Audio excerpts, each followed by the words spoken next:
Ini sana, ini kabut tebal nih sana nih. Di Jalan Baru Morelan Panjang tuh, di ke Dilan udah gak kelihatan lagi tuh. Dan ini juga ke Jalan Panjang udah gelap sekali tuh. Masih ada tuh dozer yang kerja. Sekarang udah jam 3 ya. Jam 3 sore hari Minggu tanggal 11 Agustus 2024. Itu ke arah apanya? Ke arah Morwaye, yang ini ke arah Jalan Panjang sana tuh yang kerja. Dan ini udah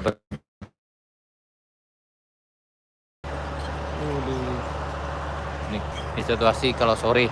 Jadi kalau beruntung kita akan temukan ada kabut tebal. Ini udah sangat berkabut sekali.